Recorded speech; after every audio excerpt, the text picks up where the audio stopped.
Okay, in 10 minutes or less, I'm going to help you understand and potentially resolve your anxiety that you're facing right now.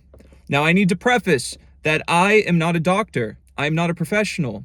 And if you seek medical attention, go talk to a doctor or a professional. I am just someone that's had anxiety in the past and I've overcome it. Let's get right into this.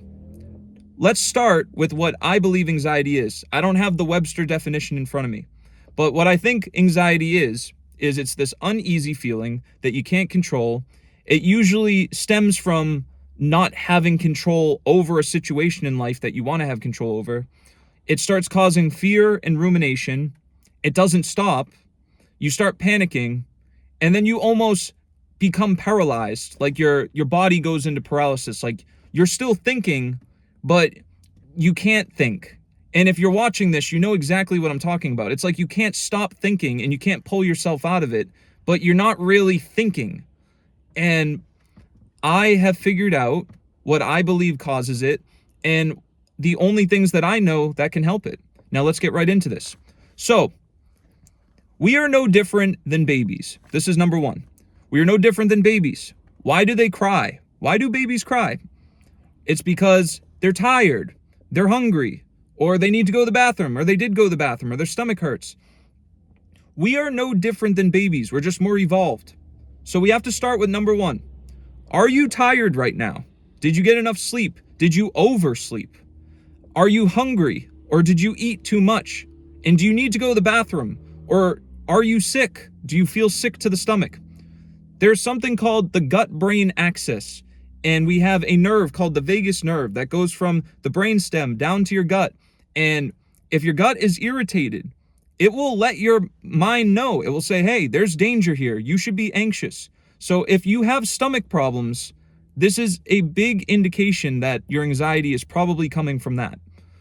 That's number one.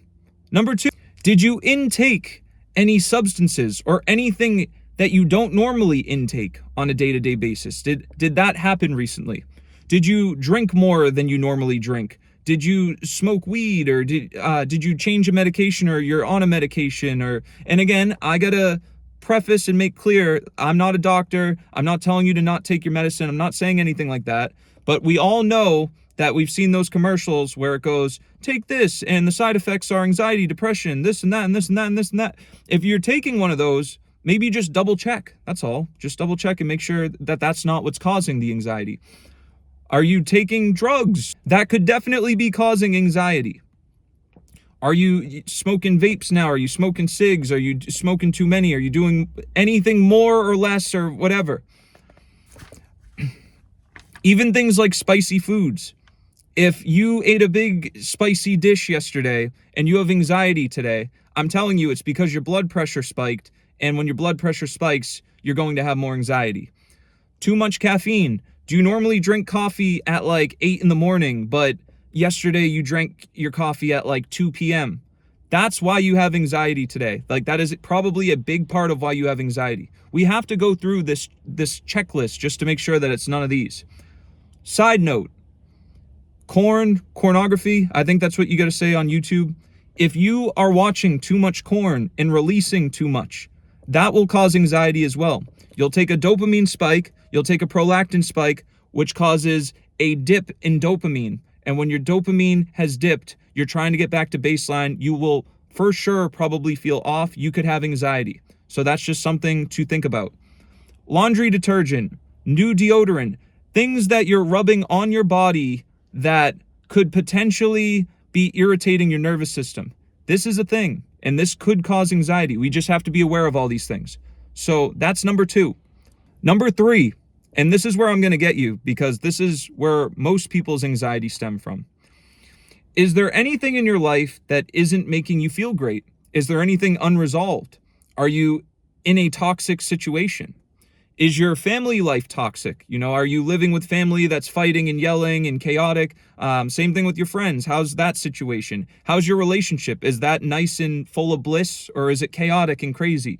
Unresolved trauma, physical illness. Things that are unresolved will just chill in the default mode network and tear away at you. That is 100% a thing.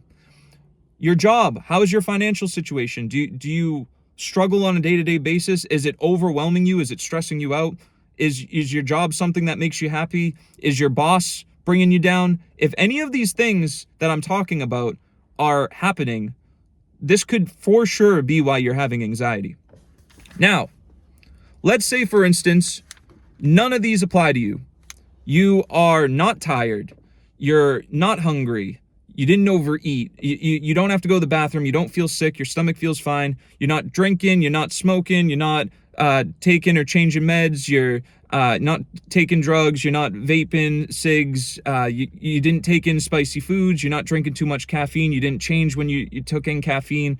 You're not watching too much corn. You didn't change your laundry detergent or deodorant. Everything is just the same. And for whatever reason, you have anxiety. And on top of it, your life is flawless. Number 3 doesn't apply to you. Your family life's perfect. Your friends perfect. Relationship perfect. No trauma. No physical illness. Your job, the boss, financial situation, everything is golden. Let's say that's you. Everything is perfect and you have anxiety for some reason.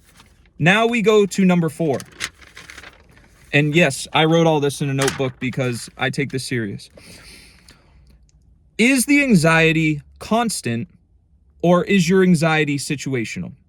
Now, if you're someone that has constant anxiety for no reason, all the things I just said, that there's no reason for it, there's only one natural remedy that I know of, and it is meditation. And I know what you're thinking if you just heard me say that. You're thinking, oh God, this person's going to try to make me a Buddhist or, believe in Hinduism or... No, I'm not. I'm telling you that this is literally the practice for being able to focus on the present moment. It's like going to the gym gives you muscles. Meditation helps you focus on the present moment. And rumination and thinking about things that could happen, that's anxiety, thinking about the future. If you're focused on the present moment, there is a stronger chance that you are not going to have anxiety, or at least as much anxiety. So if you have constant anxiety, this is where I would say it's time to start practicing meditation. And the more you practice it, the more your thoughts do not wander, the more you do not ruminate, and the more you are in the present moment. And when you're in the present moment, how could you have anxiety just watching this video right now? You can't, because I'm not doing anything, you're not doing it. There's no reason to have anxiety. You wouldn't have anxiety when you're just driving if you're actually focused on driving. But if you're thinking about, oh, I got to pay this, I got to do this, oh, I got to talk to this, if you're doing that, you're going to have anxiety. And that's why meditation is key.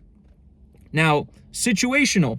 If your anxiety is situational, let's say you have social anxiety, or you're afraid of doing something, or you're waiting. These are situational. These are things that, unfortunately, the only solution for situational anxiety is to put yourself in the situation. And it's horrible, it's terrible, but luckily, with a lot of situational anxiety, we have the choice to go at our own pace.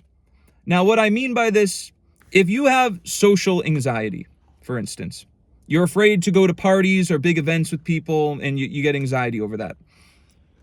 What you can do is set a pace for yourself. Okay, I'm going to hang out with one person today. I'm going to hang out with one person next week. We're going to hang out next week, one person. Then over time, add 2 people. Now I'm going to hang out with 2 people. Now I'm going to hang out with 3 people. Now I'm going to hang out with 4. And go at your pace.